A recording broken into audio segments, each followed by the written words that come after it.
very, very interesting and a very pertinent dialogue. We're now about to move forward to our next segment of the program. And this is where we're about to once again clear the stage to invite our next esteemed speaker. We've aptly titled this as the Future Next Dialogue. And this is where we'll have the visionary herself who's joining us in order to share more about all these strategies that are equally important when we're talking about one globe, one mission. So we're going to invite on stage a very important speaker right away. In just a minute, I'm going to request you all to stay with us. Two quick announcements. I'm also going to urge you all to please keep your conversations flowing using the hashtag GSA.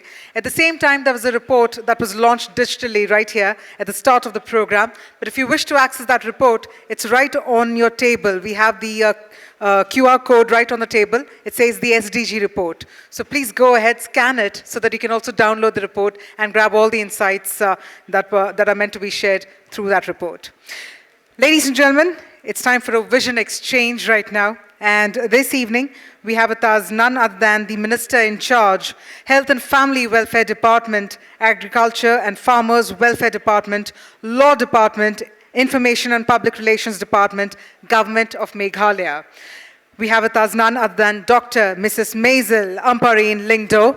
And before we get to hear from Dr. Mrs. Mazel, I think this is also an opportunity for us to felicitate her as a warrior of change. So first up, if I could please invite Mr. Manoj Nair, Senior Director Conferences, ET Edge, to please come on stage to felicitate none other than Dr. Mrs. Mazel Ampareen Lyngdoh. Can we have a beautiful round of applause, ladies and gentlemen, for the leader herself. We're also about to hear from her in the next few minutes, but we'd like to take this opportunity on behalf of ET Edge to also felicitate her for being a warrior of change.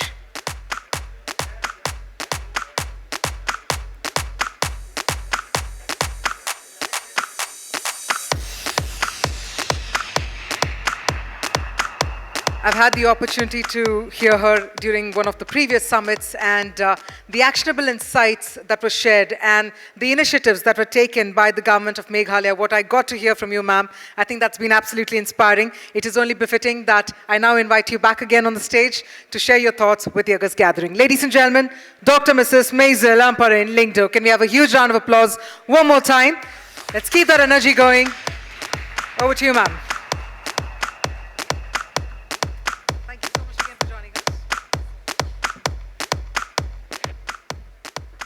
Thank you so very much for this great opportunity once again. I come from the state of Meghalaya, and we are known as a region where we still have large forest coverage. We have a diverse and rich bio life in our forest. We have culture which supports and initiates the protection of forests. We are struggling with a lot of challenges, and today, this opportunity of once again coming before an elite audience of individuals who are all committed to ensuring that we strategize our efforts and take an oath for the SDGs to ensure that our nation, our states go forward without a second thought. Though we have several challenges, we were known as a state where there were a lot of issues about coal mining. There were a lot of environmental hazards that were caused and resulted because of this coal mining. We are slowly getting away from that hazardous engagement with nature, and we are now ensuring that the people of the state of Meghalaya look at sustainable employment opportunities. Slowly and steadily, we are engaging with citizens in the mining areas and engaging with them into giving them an exposure to the possibility of cashing in on agriculture as an alternative livelihood engagement. We are gaining tremendous ground there, and we hope that Meghalaya will soon not be remembered for the bad coal practices, but be remembered for the importance of our ability to produce some of the best agricultural produce from especially the Jayanti Hills and West Khasi Hills. We are engaging actively with our citizens, especially the youth, to try and enthuse them from straying away too far from reasons for which we today experience this climatic change, which is very real and not something which is just being discussed. I truly have learned a lot from the recent engagement with our foreign representatives who are way ahead of us and are well conversant with the fact that when you talk about climate change comes this big requirement for investments, and whether or not a small state like the state of Meghalaya will be able to catch up and prepare itself to be part of this global plan and this global achievement that all of you are discussing here. We have some very good practices in the state of Meghalaya, which has enabled us to maintain approximately 76% of forest green coverage. Firstly, we have a culture which believes that trees are as close to God and nature is as close to sanity as anyone can imagine. So we as a state, in the leadership of our young and dynamic Chief Minister, are outlining a vision for the state of Meghalaya, and we have taken a commitment that our state has to change from an extractive economy to a regenerative economy. We are trying our best to make sure that that is achieved in the state of Meghalaya. We are harnessing the strengths of our indigenous community institutions, from health to agriculture. We are gauging on the strength of our indigenous civil society, where we are now allowing civil society to take care and take control of progressing away from this scorching reality of climate change. We are trying now to institute a bottom-up approach towards solving this problem. We are also challenged in as simple as management of bio waste from our tertiary care centers. We are investing productively to ensure that state of Meghalaya firstly takes care of the bio waste that it is churning every day in lives of our citizens. We are looking at the possibility of attending to, the curative care. We are now investing large amounts of funds to ensure that we will not only seek to heal the sick people, but we will ensure that we make available for citizens across the board an opportunity to screen for diseases, to ensure that our public are aware of the diseases that may get them into very, very difficult situations in their existence.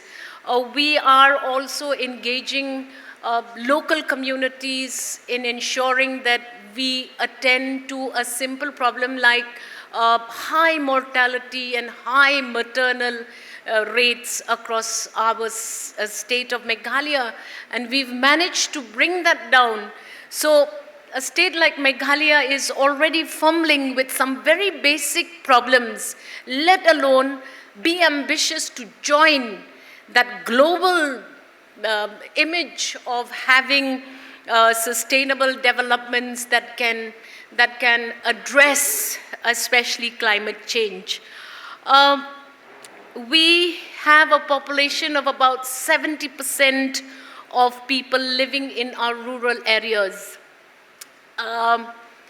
Unlike most states in the country, we are still fumbling even with electrification of rural villages.